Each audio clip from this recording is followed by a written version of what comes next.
Joliba TV jabarani filɛbaw an ka foli ni tanu ni an b'o ta ka di aw bɛɛ lajɛlen ma radio Joliba lamɛnbagaw an b'aw fo dantɛ foli min na limanaw aw ka kunnafoni sɛbɛnw lakali waati sera an fɛ yan nɔ ni ladala jɛmukan ye min bɛ sigi aw ye don o don ka daminɛ ntɛnɛn fo ka se juma nɛgɛ kanɲɛ 9 mana tɛmɛ ni sanga 30 ye ka se a kanɲɛ 10 ma limanaw sanga 30 kɔnɔna la kunnafoni sɛbɛn minnu bɛ sɛbɛn an balima kunnafonidilaw fɛ olu ka wuli ka jɔ do kuma an fana ka baara de ka se ka lakali aw ye bamanankan na bɛɛ lajɛlen bɛ se ka faamuya sɔrɔ cogo min na ni an sigilen kɛnɛ ka bi ye juma ye janvier kalo tile 27 san 2023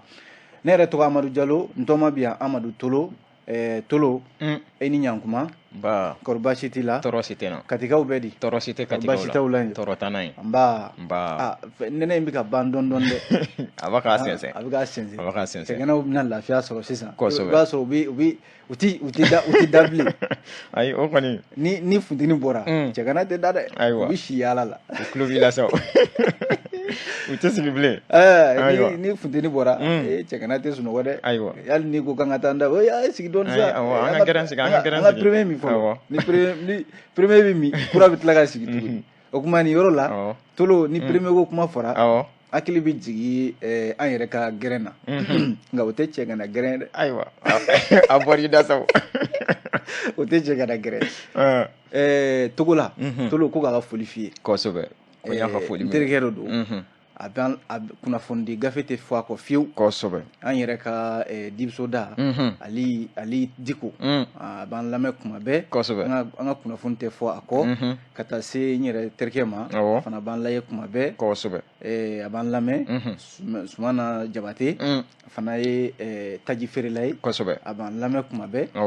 Tolo ko k'u ka foli f'i ye k'an ye foli minɛ ko o kumana o ko cɛkɔrɔba ye wa ou bien denmisɛnnin ye ne ko ayiwa n kɔni b'a dɔn ayiwa i ka jaabi tilen dɛ i ye jaabi min fɔ n ye jaabi yɛrɛ yɛrɛ fɔ n ye i ye mun fɔ n ye jaabi min fɔ n bɛna n tilen de k'o f'i ye kosɛbɛ awɔ n ko a ma i ye n kɔrɔ ye kelen kɔrɔ ni ɲamajɔ n ye maa ye n ko ni kuma o kuma bɛ bɔ n da ni e ma fɔ k'a ka ɲi kosɛbɛ n tɛ tɛmɛ awɔ n k'o ye e yɛrɛ kan k'o faamuya kosɛbɛ o b'a yira ko Tolo ye ne ɲɛmaa de kami b'a ɲɛmaa tɔ filɛ kosɛbɛ Amadu nin yɔrɔ la u kelen tɛ maa caman ye nin ɲininkali kɛ an b'an pan kunna kuma caman bari bi nin ɲininkali min n'a kɛr'i la n b'a f'i ye dɔrɔn k'a fɔ lamɛnbaaw bɛɛ lajɛlen Amadu tɛ cɛkɔrɔba ye bari n mɛnna cɛkɔrɔbaw kɛrɛfɛ n y'o fɔ n ko cɛkɔrɔba kɔrɔ sigi o de kɛn bɛ k'i kɛ tan kosɛbɛ n'o tɛ i ye denmisɛnnin fitinin an bɛ génération kelen ye kosɛbɛ nka maa min ma n'i ci bila e y'o ye e bɛ cɛkɔrɔbaw senkɔrɔ kosɛbɛ i laban mɔgɔw n'a fɔ k'e ye cɛkɔrɔba ye ayiwa Tolo min ye anw bɛ kumaso kɔnɔ yan kosɛbɛ min bɛ tali kɛ maa dɔw bɛ yen olu fana de bɛ k'an bila bɔlɔlɔ sanfɛ kosɛbɛ min ye Lamini Kulubali ani Augustin fo ka taa se Yusufu Sangare ani Musa Hayidara ma kosɛbɛ arajo fan fɛ Musa Sanogo ale bolo bɛ nɛgɛw la yen kosɛbɛ olu de ye ko in yɛrɛ ye olu de ye ko in n'o tɛ an kɔni bɛ kolokalankan fɔ dɔrɔn o kɔni o jɛlen don n'i ye olu sen bɔ a la kosɛbɛ Tolo an kɔni maa tɛ nin mɛn maa tɛ nin ye maa t'i mɛn kosɛbɛ olu de ye ko in ye olu tɛ ye Tolo fɔlɔfɔlɔ n'i ye arajo ta sisan de arajo baara kosɛbɛ mɔgɔw bɛ fɛ ka sisan maa kura minnu donna la an yɛrɛ ye maa kuraw ye dɛ kosɛbɛ nka an ye kunnafoni minnu sɔrɔ k'a fɔ ko arajo baara fɔlɔfɔlɔ i yɛrɛ kan ka dɔ dɔw la kosɛbɛ bandi tun bɛ kɛ arajo la waati min n'a fɔra sisan ko journal bɛna kɛ i b'a sɔrɔ journaliste bɛ boli ni cachette ye k'a tourner ka n'a bila fɛn min kan ka jouer ka n'o di technicien ma technicien ko in bɛɛ bɛ munumunu technicien ale de fan fɛ kosɛbɛ ko amorce début fin ayiwa nin ye baara ye dɛ n'i ye nin fɔ bi journaliste caman tɛ nin dɔn dɛ an tun b'a tigɛ k'a kɔle de k'a kɔle ka ni a bɛ n'a fɔ ni mago bɛ son min na kosɛbɛ i b'o ta o yɔrɔ de bɛ labɛn k'a bɛn o yɔrɔ in ma tak i b'a ye k'a fɔ ni baara tun daminɛna ka ban min ye i n'a fɔ an filɛ journal la sisan n'o daminɛna technicien ni jɔli de don ale jɔlen de don a b'a bolo a b'a munumunu e ko k'an ka taa dɔrɔn a b'a bila yen a b'a bila jama b'a mɛn kuma bɛna ban a b'a minɛ tugun ale bɛ tile de kɛ minɛli ni bilali la bon o min filɛ nin ye tolo nin kan ka kalan an ka journaliste école de kɔnɔna la kosɛbɛ mais tu ne peux pas e tɛ se ka na journalistiya kɛ ka wuli mɔgɔw ko toi tu es journaliste tu as été dans une école de journalistes k'a sɔrɔ e tɛ foyi dɔn les bases bi base yɛrɛ les BABA base radio base yɛrɛ télévision était sanko ye wa kosɛbɛ kɛ la radio ale ye fɛn kɔrɔba de ye minɛn kɔrɔba don kunnafoni minɛn kɔrɔba don bon ɲɛ bɛ i filɛ ka nin minnu fɔ tan kosɛbɛ fɔlɔ radio yɛrɛ nana cogo min na les BABA les bases de la radio n kan ka kalan ka école de journalisme kɔnɔna kosɛbɛ mais an ka kalansow kɔnɔ i bɛ taa sɔrɔ u bɛ taa papier de da u ɲɛkɔrɔ n'i ma ordinateur dɔn ou bien n'i ma nin kɛ bon i b'a sɔrɔ u caman bɛ bɔ base ɲɛnama t'u la kosɛbɛ u bɛ taa théorie de kalan mais pas la pratique kosɛbɛ i b'a ye a caman bɛ yen u bɛ na radio ni fɛnw kɔnɔ mais base tɛ yen kosɛbɛ u bɛ tila ka c'est à dire journalistiya yɛrɛ kan ka dege u b'a ɲɛdɔn yen baara yɔrɔ ninnu de la walima radio so ninnu de la sinon pas dans les écoles de journalisme kosɛbɛ o de man kan c'est pas pour que k'u décrédibiliser ou bien k'a fɔ ko u ka baara man ɲi o tɛ école de journalisme caman bɛ Mali kɔnɔ yan kosɛbɛ minnu bɛ yen tolo i b'a sɔrɔ u bɛ i mago bɛ dɔnniya mun yɛrɛ la kosɛbɛ base n'o tɛ publicité tɛ ICAO la ICAO la bɛɛ bɛ ICAO dɔn kosɛbɛ n'i taara yen tolo a bɛ sigi radio so yɛrɛ de kɔnɔ kuma bɛ kɛ cogo min na kuma bɛ ta cogo min kuma bɛ bila cogo min n tun bɛ n'o de fɔ sisan n ko a kalanyɔrɔw yɛrɛ la hali ni gafe min n'a bɛ sɛbɛn gafe in bɛ sɛbɛn cogo min na kosɛbɛ a jaw bɛ bila ka cogo min na sɛbɛnni tɛ tɛmɛ cogo min na kosɛbɛ a hakɛ ye nin i man ka tɛmɛ nin kan taa ye a bɛɛ bɛ yen kosɛbɛ i ka o la a bɛɛ bɛ yen bon e min bɛ taa magasin dɔ ta walima ka so dɔ ta ko école de journalisme b'i bolo ayiwa ka taa denmisɛnninw bila yen u bɛ kalan kɛ mais enfin connaissent rien kosɛbɛ u bɛna stage kɛ yɔrɔ min na i b'a sɔrɔ c'est là-bas ils apprennent le vrai travail kosɛbɛ u bɛ baara yɛrɛ dege yen nɔ théorie ni pratique a ka jan f'u ka ɲɔgɔn bilasira de a ka jan wajibi do ye américain fɛ yen tolo n bɛ se nin na n ka papier filɛ o bɛ minɛ ka da kɛrɛfɛ sisan i bɛ se ka mun kɛ n'a ye e bɛ se ka mun kɛ bon yan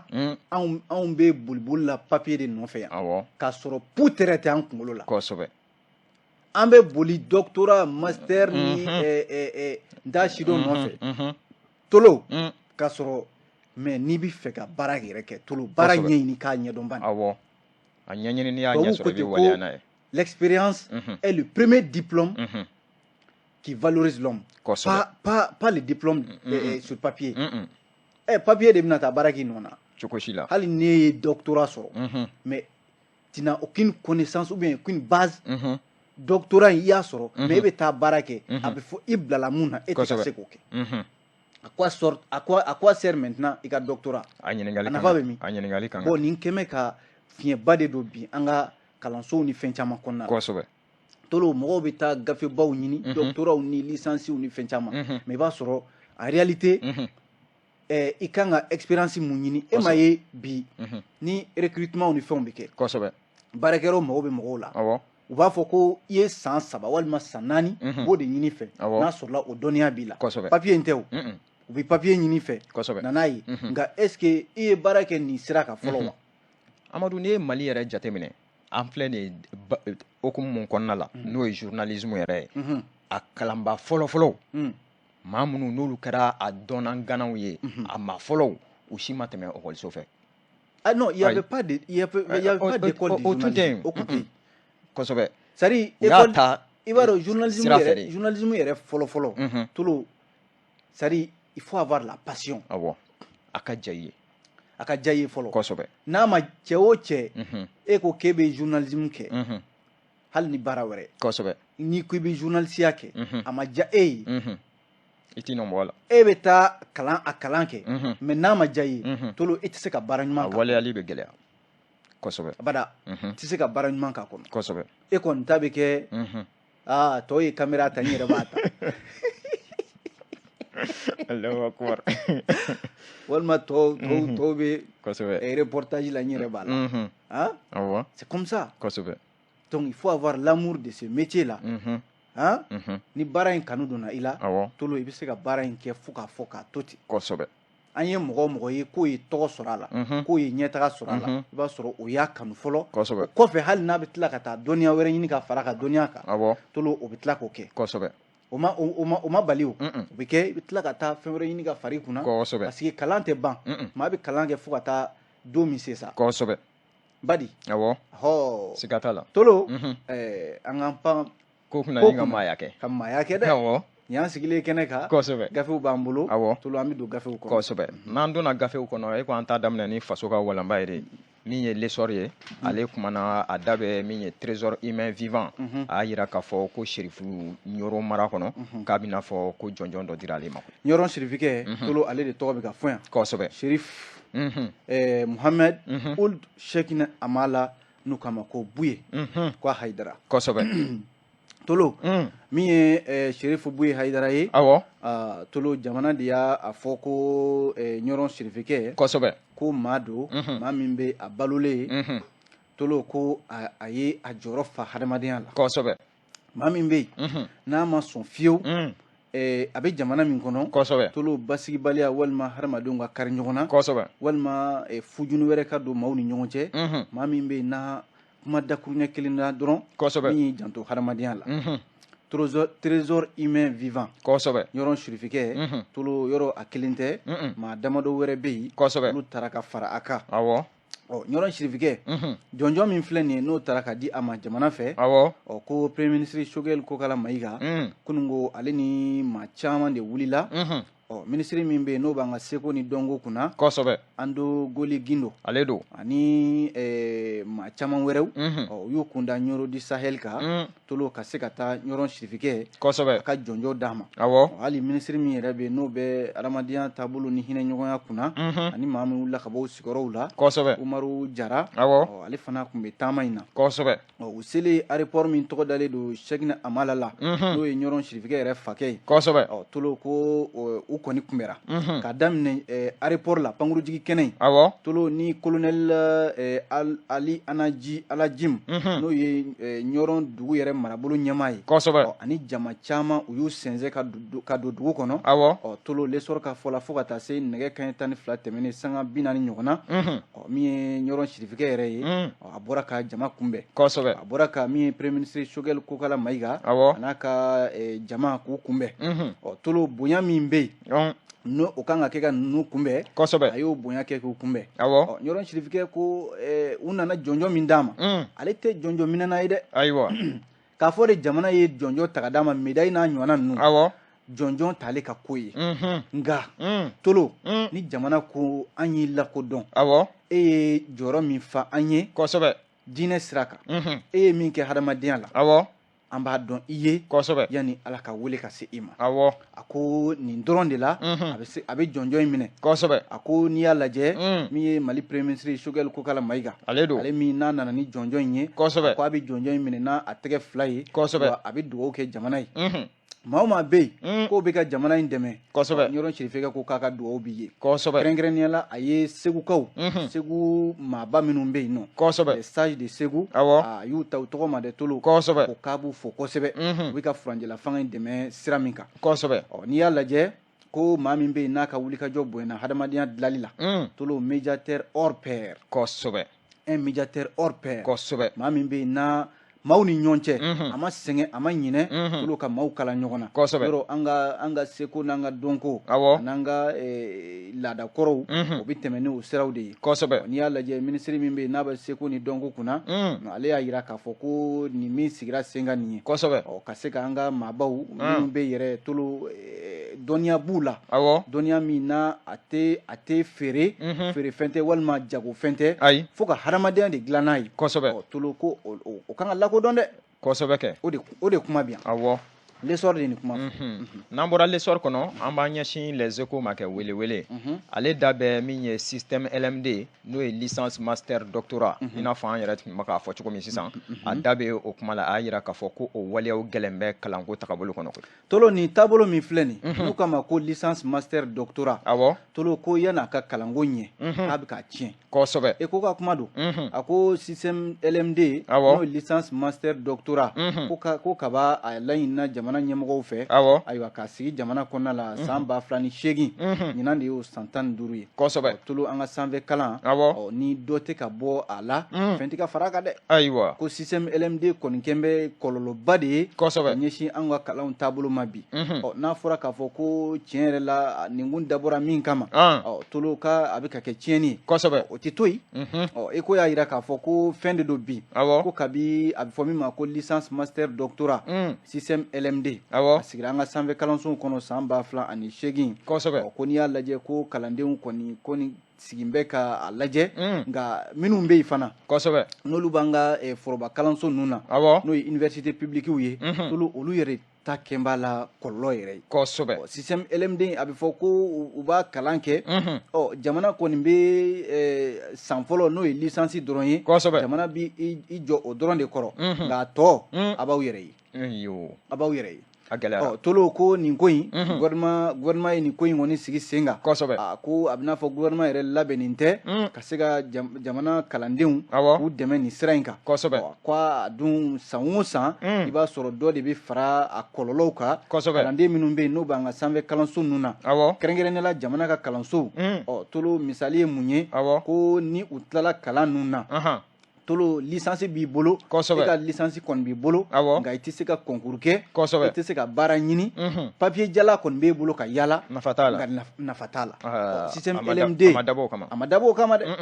min ye kalanden dɔw yɛrɛ ye i n'a fɔ nin ye cɛmisɛnnin dɔ ye Musa Sisoko ale y'a yira k'a fɔ tiɲɛna ale kɔni tuma bɛɛ ale yɛrɛ b'a yɛrɛ ɲininka kun jumɛn na gouvernement ye nin système LMD in sigi Mali kɔnɔ yan ko i bɛ se ka fɛn di sigi jamana kɔnɔ cogo di e tɛ se ka fɛn min n'i tɛ se ka a labɛn walima i tɛ se ka a senkɔrɔma don fo ka taa kɛ k'o sigi ten a b'an bolo ten a y'a ye jamana wɛrɛw la k'a taga na cogo jamana kɔnɔna la aw tɛ se ka baara kɛ kalandenw de ta kɛn b'a la kɔlɔlɔ ye o de la n'i y'a lajɛ ko IEM n'o ye lakɔlidenw ye waati dɔ la olu tun ye baara kalanbila yɛrɛ kɛ k'a fɔ nin système LMD ko in a bɛ ka gɛlɛya min se kalandenw ma olu ko fɔ gouvernement k'a lajɛ a k'a ka taabolo falen a kan ka lajɛ n'o tɛ kalandenw tɔrɔ bɛ dɛ kosɛbɛ kɛ e ko de ye nin kuma fɔ n'an bɔra les échos kɔnɔ Mali tribune an b'a ɲɛsin o ma kɛ ale da bɛ min ye lakanabaliya ko la a y'a yira k'a fɔ ko jamana fan wɛrɛw tɛmɛlen kɔfɛ k'a bɛna fɔ ko min ye jihadisimaw ye sa n'o ye maajuguw ye ko u bɛ Bamako dafɛ koyi u bɛ dafɛ dɛ u bɛ Bamako dafɛ dɛ tolo awɔ lakanabaliya min ye Mali tribune ye ko Bamako dafɛla a bɛ n'a fɔ Bamanci jɛkulu u ka yeta o bɛnnen bɛ o de ma sisan n'i y'a lajɛ a bɛ waati damadɔ bɔ sisan Mali tribune ka fɔ la min ye jihadisiw ye u bɔra jamana kɔrɔn fɛ sisan kɔni u bɛ tilebiyanfanw de la n'o ye Bamako n'a ɲɔgɔnnaw ye o dafɛlaw ko n'i y'a lajɛ Bamako dafɛla la sisan a bɛ waati damadɔ bɔ sisan jihadisiw u kɔni ka wulikajɔw bɛ ka bonya kosɛbɛ misali ye mun ye min taara ka ɲɛsin Kasela ma Maraka kungo ani Bamako ni Segu cɛ tuma bɛɛ i b'a sɔrɔ o sira in ka ye tolo min ye Bamanciw ye walima bandiw o bɛ bin maaw kan min ye Fasiri ye n'o ye Mali tribune ye a y'a yira k'a fɔ Bamako ta kɔni maa kan ka yɛrɛ ɲininka dɛ sabu jama min bɛ yan olu Bamanciw ka tiɲɛni k'a fɔ de ko tiɲɛni tɛ ka kɛ yɔrɔ wɛrɛ nka k'a bɔ yɔrɔ dɔ la ka na yɔrɔ dɔ la nka ɲininkali sɛmɛna maa min na o ye docteur Ali Tunkara ye ale yɛrɛ ye lakana ko dɔnba ŋana ye kosɛbɛ centre d'études sécuritaires et stratégiques ale y'a yira k'a fɔ ko ni Bamanci wale minnu filɛ nin